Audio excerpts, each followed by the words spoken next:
अरे मूर्ख लोग पता नहीं कौन से हमारे जो सचिवालय में बैठे हैं या फिर जो लोग पॉलिसियां बनाते हैं विभागीय लोग एकदम मूर्खता का परिचय देते हैं। इंग्लिश को रीजनल और ट्राइबल लैंग्वेज बता रहे हैं। हद हो गई। मुख्यमंत्री ठीक है कर रहे हैं, बस मरता क्या नहीं करता। हम तो चाहेंगे मुख्यमंत्री बीजेपी के दामन थाम ले, सारा पाप धुल जाएगा। बीजेपी से अपील करते हैं कि यदि जिंदा हो तो ढंग से काम किया करो, नहीं तो ऐसे संस्थानों का कोई औचित्य नहीं बनता है। बंद कर दीजिए ऐसे संस्थान जो हजारों नहीं लाखों बच्चों के भविष्य को गर्त में डाल। एक ऐसा मतलब परीक्षा में इस प्रकार का आरोप और धांधली होगा, क्या बीतेगी। मान के चलिए बहुत सारे आज मान के चलिए प्रदर्शन हो रहा है, चलिए एग्जाम को पोस्टपोन कर दिया जाता है, लेकिन उन पर क्या बीतेगी जिन्होंने अच्छा एग्जाम लिखा है, जो आके अपनी आंसर शीट को मिला रहे हैं कि हम तो 250 में 200 पार करके आए हैं। सबसे गर्म मुद्दा भी बन गया है छात्रों का। जैसे सीजीएल में जो एक क्वेश्चन पेपर लीक हुआ उस पर लोग आंदोलन करते हुए नजर आ रहे हैं, क्या कहेंगे।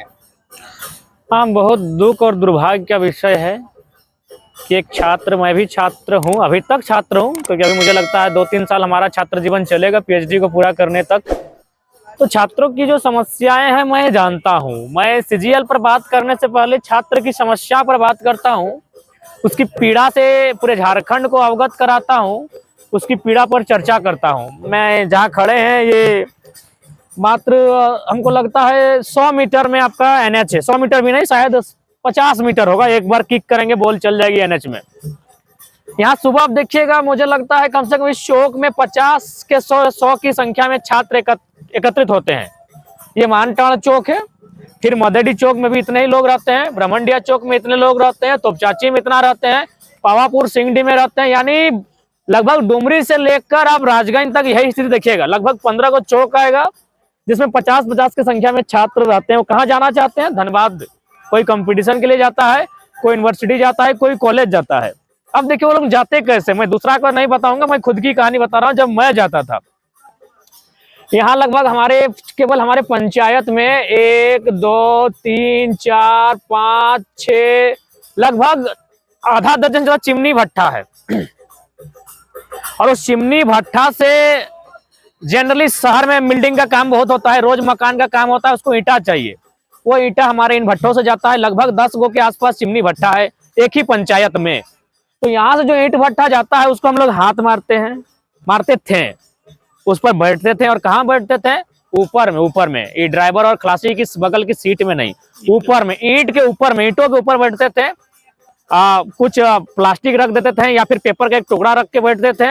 अब सोच के देखिए जीटी रोड की रफ्तार, आप ईंट भट्टे के में सवारी कर रहे हैं ईंटों के ऊपर, पूरा धूलकन हो जाना। ये मैं अपनी कहानी के साथ पूरा झारखंड के छात्रों की कहानी को बयां कर रहा हूँ। वहां जाने के बाद उतरते थे, पीके रॉय धनबाद का नामचीन कॉलेज, उतरते थे। लड़के तो जानते थे स्थिति को, लेकिन हमारे क्लास की लड़कियां शायद नहीं जानती थी। कभी कभार हमें टोकती थी कि क्या ऐसे मैंने क्या हुलिया बना के आते हो पढ़ने के लिए, फिर कॉलेज आते हो क्लास करने के लिए। बोले आप नहीं समझोगे ना, हम लोग भाड़ा नहीं देना चाहते हैं, इसीलिए ईंट के भट्टों में जो गाड़ियां चलती है उन पर लिफ्ट लेते हैं। बोले यार कैसे लड़के हो, 10 रुपए के लिए तुम लोग मैंने ऐसा काम करते हो। बोले आप नहीं समझोगे, 10 रुपए बचाते हैं यानी कोई जंग जीतने के बराबर हमें फीलिंग होता है। जो लोग एनएच में बैठ के जो गाड़ी की आधा घंटा 1 घंटा प्रतीक्षा करते हैं कि कोई बस आए उस पर लटक झटक के जाएंगे, वो 10 रुपए बचाते नहीं, एक जंग जीतते हैं, अपनी जिंदगी से लड़ते हैं। तो इस प्रकार प्रत्येक दिन कम से कम 250 से 500 छात्र धनबाद जाते हैं। कोई कंपटीशन के क्लास के लिए जाता है, कोई यूनिवर्सिटी क्लास के लिए जाता है, कोई कॉलेजों में क्लास के लिए जाता है, कोई पार्ट टाइम जॉब के लिए भी जाता है। अब बताइए ऐसे लोग अपने घर आंगन से एक पाई जुगाड़ करके 2 रुपए 3 रुपए 4 रुपए 5 रुपए, पहले अभी ज्यादा हो सकता है, और एक कंपटीशन का माहौल तैयार करते हैं, एक कोचिंग संस्थान में नामांकन करते हैं, एक 10 बाय 10 के कमरे में खुद को पैक करते हैं, उम्र की लगभग एक बहुत बड़ा हिस्सा आयु का खपा देते हैं। 10 साल, कम से कम तो 10 साल कंपटीशन वालों के लिए। पेट बाहर आता है, आंख की रोशनी चली जाती है, बाल झड़ जाते हैं और कुछ सफेद भी हो जाते हैं। और यदि ऐसा रिजल्ट आएगा, एक ऐसा मतलब परीक्षा में इस प्रकार का आरोप और धांधली होगा, क्या बीतेगी। मान के चलिए बहुत सारे आज मान के चलिए प्रदर्शन हो रहा है, चलिए एग्जाम को पोस्टपोन कर दिया जाता है, लेकिन उन पर क्या बीतेगी जिन्होंने अच्छा एग्जाम लिखा है, जो आके अपनी आंसर शीट को मिला रहे हैं कि हम तो 250 में 200 पार करके आए हैं। उन पर क्या बीतेगी, उन पर क्या बीतेगी। क्या इन सरकारों ने, इन भ्रष्ट अधिकारियों ने, इन बेईमानों ने जानने का प्रयास किया, उन पर क्या बीतेगी। नहीं जाना। अगर ये जानने का प्रयास किए होते तो एग्जाम इस प्रकार की धांधली नहीं होती। एक फेयर एग्जाम लिया जाता, एक फेयर एग्जाम को कंडक्ट करवाया जाता, ऐसी एजेंसियों को एग्जाम लेने के लिए दिया जाता जो विश्वसनीयता की पैमाने पर आकर खड़ा हो। लेकिन आज ये दुर्भाग्य का विषय है, पीड़ा का विषय है। आज हर एक झारखंडी जो छात्र छात्राएं तैयारी कर रहे हैं, कहीं ना कहीं उनके मनोबल को तोड़ने का काम किया जा रहा है। ऐसे ऐसे समाचार उनके मनोबल को गिराने का काम किया जा रहा है। इन्हीं गाँव में 4-5 साल पहले अच्छा क्रेज था कंपटीशन का, लेकिन आज वो क्रेज गिर चुका है। आज वो बच्चे क्या कर रहे हैं, ईंट भट्टे में जा रहे हैं, कोयले की जो स्मगलिंग है उसमें जा रहे हैं, बालू की स्मगलिंग में जा रहे हैं। मैं मानता हूँ वो लीगली काम नहीं है, लेकिन मरता क्या नहीं करता, पेट की भूख को शांत करने के लिए कौन क्या नहीं करता। वो कंपटीशन से कट के ट्रैक्टर में जा रहा है, वो कंपटीशन से कट के साइकिल ठेल रहा है कोयला लेकर। क्योंकि कोयला में एक दिन में 1000 रुपया कमा लेता है। 10-5 इधर उधर 2-4 गो चेक नाका में देके वो 1000 रुपया का बचत कर लेता है। 30 दिन में 20 दिन भी कमाएगा तो 20,000। आज के हिसाब से 20,000 एक संतोषजनक राशि होती है। तो अब ये माहौल तैयार हो रहा है, यानी वो अब कंपटीशन के लिए नहीं जाता है, वो अब शिक्षा के लिए नहीं जाने का प्रयास कर रहा है। वो चाह रहा है कि रोजगार आए, रोजगार कहाँ से आए डज नॉट मैटर, जालिम पेट का सवाल है। तो मेरे हिसाब से ये सरकारें, ये भ्रष्ट जो परीक्षा लेने वाली एजेंसियां या फिर हमारे JSSC अथवा JPSC की जो संस्थाएं हैं, कहीं ना कहीं एक आम व्यक्ति, एक आम छात्र के ख्वाबों को एकदम चकनाचूर कर दे, रोन रही है। जो सड़क में एक एक्सीडेंट होता है, बहुत दर्दनाक एक्सीडेंट होता है, 150 की रफ्तार में कोई गाड़ी किसी जीव जंतु को उड़ाकर चली जाती है, ठीक उसी प्रकार ये परीक्षाएं और इनमें प्रश्न पत्र का लीक होना अरमानों को, ख्वाबों को रोंद कर कुचल कर चली जाती है। तो इसलिए इसका हम लोग खेद प्रकट करते हैं, आक्रोश प्रकट करते हैं और राज्य सरकार से अपील करते हैं, JPSC JSSC से अपील करते हैं कि यदि जिंदा हो तो ढंग से काम किया करो, नहीं तो ऐसे संस्थानों का कोई औचित्य नहीं बनता है। बंद कर दीजिए ऐसे संस्थान जो हजारों नहीं लाखों बच्चों के भविष्य को गर्त में डाल रही है। आज वो क्या करेगा, जो क्वेश्चन आके घर में मिला रहा, मेरा तो 250 में 225 बन गया है, मैं तो क्रैक कर रहा हूँ परीक्षा, और आप उसको पोस्टपोन कर रख देंगे, क्या होगा, उस पर क्या बीतेगी। तो हम लोग छात्रों के साथ हैं, फेयर एग्जाम कंडक्ट किया जाए और अब भविष्य में ये ध्यान रखा जाए जिस प्रकार। अच्छा एक बात बताए, मैट्रिक भी एक एग्जाम होता है, 12 भी एक एग्जाम होता है। अरे वो भी मेरे जीवन का एक इंपॉर्टेंट एग्जाम है, उसको भी हम एक ही बार लिखते हैं, अगर फेल होते तो दोबारा लिखते हैं।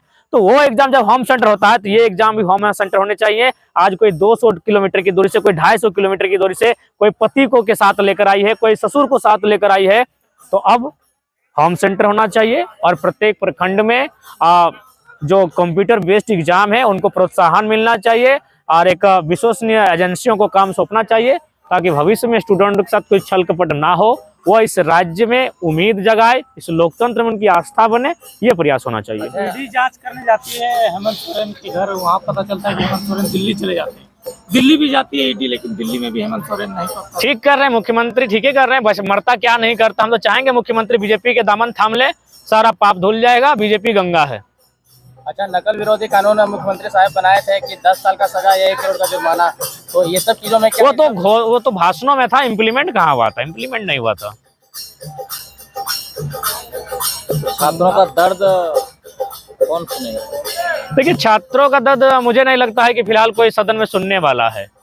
अगर सुनने वाला होता तो जरूर आंदोलन करते हैं, जरूर। और आज से तो छात्र अपने दर्द को नहीं बता रहे हैं, ये भी सब अभी चुनाव की तैयारी में है। छात्रों को अपने दर्द को हथियार बनाकर, उस ढाल को पिघाल कर और उन्हें युद्ध करना होगा, यानी आंदोलन करना होगा। लाखों छात्रों का अभिभावक का संवेदना टाइगर जयराम मतलब साथ में जुड़ा है। आज राजधानी रांची में भी लोग रोड पे उतरे और आंदोलन करते हुए नजर आए, तो क्या JPSS का जो स्टूडेंट विंग है, JSSC वगैरह, ये सब क्या? देखिए हम लोग छात्रों के साथ हैं, छात्र जैसा निर्णय लेते हैं, छात्र जिस प्रकार से आंदोलन करते हैं, जिस प्रकार से अपनी रोष को प्रकट करते हैं, अपनी आक्रोश को प्रकट करते हैं, अपनी संवेदना, अपने गुस्से को प्रकट करते हैं, हम छात्रों के साथ हैं, शारीरिक रूप से उनके साथ हैं। आपके पुराना साथी जैसे कि कहा जाए तो रिजवान अंसारी जी आ चुके हैं, तो करण महतो कब आ रहे हैं? करण महतो लोग बताया जा रहा है कि बहुत जल्द आने वाले हैं, लेकिन कब आएंगे JPSS में? देखिए करण जी भी आएंगे, हालांकि वो रिजवान तो आ ही चुके हैं, करण जी भी आएंगे और बहुत जल्द आएंगे। स्टार्टिंग डेज के जो क्रांतिकारी थे अमित महतो और बाकी गिरधारी उरांव, ये सब भी नजर आ सकते। देखिए एक बात, वो पॉलिटिकल लीडर थे, वो क्रांतिकारी नहीं थे, वो आंदोलनकारी नहीं थे, वो माने इस आंदोलन के आंदोलनकारी नहीं थे, वो पॉलिटिकल लीडर थे। हाँ, अमित दा 2002 के डोमिसाइल पॉलिसी के आंदोलनकारी थे, हाँ, जब उन्होंने देखा, वो पार्टी में थे, दोनों पार्टी में थे, उन्होंने इस झारखंड की भावना उनके भीतर थी, उनका हम सम्मान करते, उन्होंने रिजाइन दिया। तो वो इस आंदोलन के आंदोलनकारी वो नहीं थे, वो 2002 का जो डोमिसाइल पॉलिसी था अमित उसके आंदोलनकारी थे। लेकिन उन्होंने अपना मन के अंतरात्मा को टटोला और सरकार में जो पार्टी थी उस पार्टी में थे। बिल्कुल उन्होंने बहुत बड़ा त्याग किया है। लेकिन मेरा मानना है कि आंदोलन कहीं ना कहीं धनबाद बोकारो से खड़ा हुआ था और वो साथ देने के लिए आए थे, तो वे भी साथ आएंगे तो इसमें कोई आपत्ति नहीं है। तो अमित दा बहुत बड़ा त्याग उन्होंने किया, क्योंकि जेएमएम आज सरकार में है, वो रह के बहुत सारा पैसा कमा सकते थे, या तो किसी बोर्ड का चेयरमैन बन सकते थे, या फिर जिस प्रकार को मंत्री का प्रभार मिला योगेंद्र जी को, उनको भी मिल सकता था। तो अमित दा ने त्याग किया है, उनका स्वागत रहेगा, हम लोग मिलकर काम करना चाहेंगे। 4 तारीख वाला भी कैंसिल हो गया दादा। देखिए, अभी भी हम बात कर रहे थे छात्रों से, उन्होंने कहा यार ये तो पीड़ादायक स्थिति है, गलती 1-2 से होती है और पूरा परीक्षा कैंसिल हो जाता है, तो कहीं ना कहीं ये बहुत ही कष्टकारी विषय है। इसके लिए कहीं ना कहीं आपको मैं बार बार कह रहा हूँ, जब तक आप झारखंडियत को परिभाषित नहीं करेंगे, देखिए गैर राज्य, खासकर उत्तर भारत में साफ कहता हूँ, दक्षिण भारत के लोग में थोड़ा ह्यूमैनिटी होती है। जो तेलंगाना से आते हैं, तमिलनाडु से आते हैं, उनका वे भी IAS IPS बनकर आते हैं, उनका काम करने का तरीका और इस साइड से आने वाले लोग काम करने का थोड़ा सा अलग होता है। देखिए, ये लोग जितने भी बड़े पदाधिकारी हो या फिर किसी भी हेड ऑफ डिपार्टमेंट हो, उन्होंने कभी इक्वलिटी, सोशल जस्टिस को कभी, मैंने 2-4 लोग होंगे ईमानदार, उनको नमन बंधन है, लेकिन मैक्सिमम जो उनका रिजल्ट आता है वो कहीं ना कहीं नाखुश करता है। वो राज्य के हमारा जो मिनरल्स है उनको लूटने का काम करते हैं, और उसी के क्रम में आज हमारे पड़ोसी राज्य लगातार हमें सता रहे हैं, लगातार हमारा दोहन कर रहे हैं, हमारा दमन कर रहे हैं। तो ऐसे में जब तक झारखंडियत परिभाषित नहीं होगी, ये राज्य की दुर्दशा आगे और बढ़ेगी। गिरिडीह लोकसभा से जो टाइगर जयराम महतो लड़ रहे हैं, वहाँ से सबसे बड़ा कंपटीटर किसको मानते हैं? देखिए, अभी गिरिडीह लोकसभा से हमने लड़ने की इच्छा जाहिर की है, लेकिन अभी तक संगठन का मुहर नहीं लगा है। जब तक लेटर हेड में नहीं आएगा, हो सके गिरिडीह से हम शिवाजी के साथ जा सकते हैं, गिरिडीह से हम अशोक के साथ जा सकते हैं, अनिल भी गिरिडीह लोकसभा से हैं। तो ये कोई मायने नहीं है कि हम ही लड़ेंगे। एक रायशुमारी बैठक होगी और लोकतांत्रिक ढंग से उस समय ये भी कहा जाएगा कि अगर फरजान जी लड़ने के इच्छुक हैं, रिजवान जी अगर इच्छुक हैं, मोतीलाल जी इच्छुक हैं, अजय जी हैं, कमलेश जी उसी क्षेत्र से आते हैं, और बहुत सारे तमाम साथी हैं, रायशुमारी होगी, फिर लोकसभा का कैंडिडेट घोषणा किया जाएगा। 4 तारीख को जेबी केसेस का क्या प्रोग्राम है? देखा जाए तो PM CM और प्लस देखिए, कांग्रेस के अध्यक्ष जी का पैदल यात्रा भी है। ठीक है, हम लोग को प्रोग्राम हम लोग का भी धनबाद में होने की संभावना है। हम लोग भी अपनी विचारों को शक्ति प्रदर्शन के माध्यम से संचार करेंगे। दादा 8 साल लगातार प्रतीक्षा किए हैं और 8 घंटे में इस तरह से हो गया, तो भरोसा किस पर करेगा? छात्र इतना घर परिवार त्याग करके, आप तो जहाँ भी जितना है दर्द अभी आपने सुनाया, फिर भी अब भरोसा टूट जाएगा, फिर वो स्टूडेंट क्या करेंगे फ्यूचर के लिए? देखिए, भरोसा पॉलिसी ही उनको बचाएगी। कानून का देश है, मानते हैं 10 प्रकार के धर्म है भारत में, संविधान में जो मान्यता मिला है सभी के अनुसार दुनिया और ईश्वर की अलग अलग व्याख्या है। लेकिन मेरा मानना है इंसान को इस कलयुग में कोई बचाएगा तो कानून बचाएगा, और कानून यानी फिलहाल छात्रों का कानून जो पॉलिसी होती है, अब पॉलिसी ही उनको बचाएगी। और पॉलिसी में अगर अंग्रेजी क्षेत्रीय भाषा बनेगी तो फिर छात्र कैसे बचेंगे? हमारे मूर्ख लोग पता नहीं कौन से हमारे जो सचिवालय में बैठे हैं, या फिर जो लोग पॉलिसियां बनाते हैं, विभागीय लोग, एकदम मूर्खता का परिचय देते हैं। इंग्लिश को रीजनल और ट्राइबल लैंग्वेज बता रहे, हद हो गया है।